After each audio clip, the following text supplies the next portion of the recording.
balik lagi sama aku Sherly. Di sini aku akan kembali menjelaskan materi mengenai aspek keperilakuan pada pengakumulasian dan pengendalian biaya.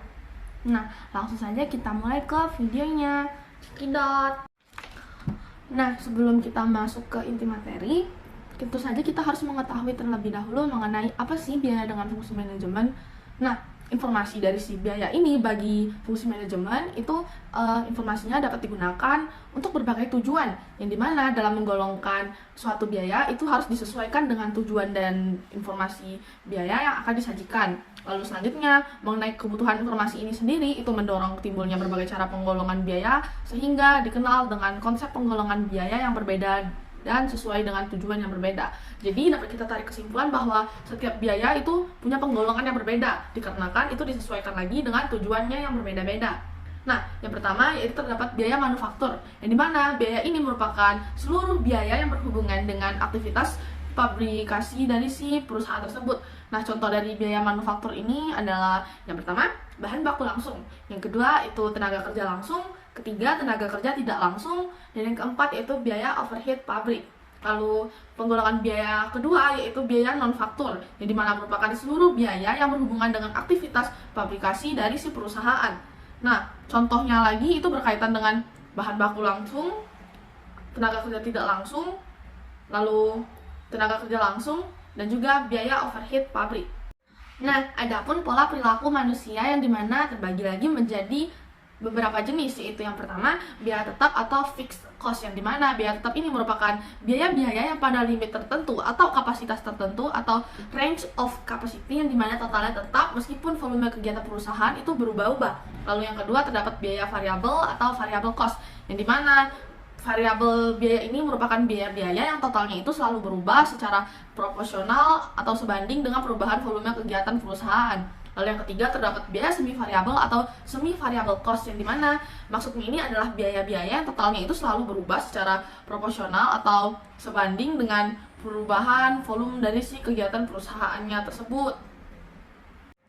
Nah, selanjutnya yaitu mengenai biaya relevan untuk pengambilan keputusan, yang dimana terdapat jenis-jenis biaya. Yang pertama yaitu pengambilan keputusan yang berkaitan dengan perencanaan jangka pendek, itu seperti menerima atau menolak pesanan khusus dan lain-lain. Lalu kedua itu terdapat pengambilan keputusan yang berkaitan dengan perencanaan jangka panjang, seperti pengambilan keputusan mengenai penanaman modal aset. Adapun pengertian dan konsep dari si biaya relevan, yang dimana biaya relevan itu merupakan semua biaya yang akan terpengaruhi oleh suatu pengambilan keputusan, yang mana oleh karenanya biaya tersebut itu harus dipertimbangkan dalam aktivitas pengambilan keputusan yang akan dilakukan. Nah, beberapa permasalahan yang penyelesaiannya menggunakan konsep biaya relevan ini antara lain seperti yang pertama yaitu keputusan menerima atau menolak pesanan khusus, lalu yang kedua keputusan pemanfaatan kapasitas menganggur, lalu ketiga ada keputusan pemanfaatan kapasitas yang terbatas, keempat terdapat keputusan penggantian aset tetap, dan yang kelima yaitu keputusan penyewaan atau penggunaan sebagian kapasitas. Lalu adapun pentingnya manajemen biaya, yang dimana maksudnya itu adalah kebanyakan pendapatan penjualan dalam suatu perusahaan itu dihasilkan dengan mengeluarkan biaya. Oleh karena itu, manajemen biaya itu dapat dikatakan sebagai suatu hal yang penting, dikarenakan anggaran biaya dan analisis biaya itu adalah salah satu cara untuk mengendalikan dan mengatur biaya untuk memperbaiki laba atau neto dari si perusahaan tersebut.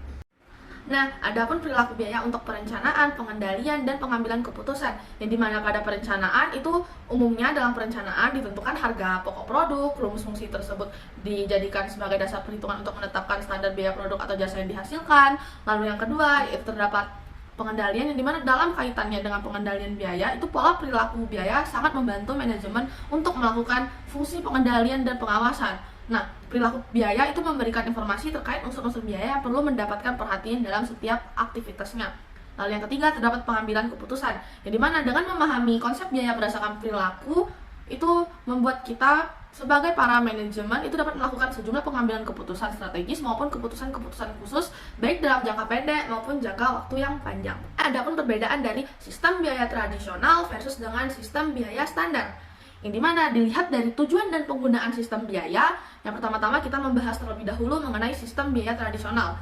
Nah, berdasarkan tujuan dan penggunaan sistem biayasi tradisional ini, itu tidaklah sesuai untuk pengendalian manajemen yang efektif dikarenakan akumulasi dan biaya historis semata-mata tanpa perbandingan dengan sasaran biaya yang telah ditentukan sebelumnya. Lalu juga dapat dikatakan tidak sesuai dengan konsep pengendalian kontemporer. Lalu sedangkan si sistem biaya standar berdasarkan tujuan dan penggunaan sistem biayanya itu mengakui kelemahan dari sistem biaya tradisional, yang dimana banyak organisasi itu mengadopsi sistem biaya standar. Nah, sistem biaya standar ini mencerminkan bahwa pencampuran yang potensial efektif dari akuntansi dengan konsep pengendalian dari teori organisasi modern. Lalu perbandingannya lagi berdasarkan perhitungan biaya langsung atau si variabelnya. Yang pertama itu berdasarkan si filosofi yang mendasari, yang dimana mengakui kelemahan dari sistem biaya tradisional itu banyak organisasi mengadopsi sistem biaya standar. Dikarenakan seperti yang sudah saya jelaskan tadi, sistem biaya standar itu mencerminkan pencampuran yang potensial efektif dari akuntansi dengan konsep pengendalian dari teori organisasi modern. Lalu berdasarkan dorongan keperilakuan, yang pertama yaitu menghambat manajer dari pengambilan berbagai tindakan operasi yang tidak menguntungkan guna membenarkan adopsi atas suatu alternatif akuntansi. Lalu yang kedua yaitu menghambat adopsi atas praktik akuntansi oleh perusahaan yang hanya menciptakan ilusi kinerjanya saja.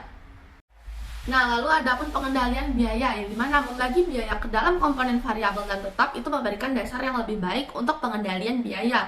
Nah, hal tersebut itu memungkinkan bahwa penyusunan laporan laba rugi menggunakan margin kontribusi yang menekankan pada pola perilaku biaya dan memberikan rincian kepada manajemen mengenai biaya teknik, biaya yang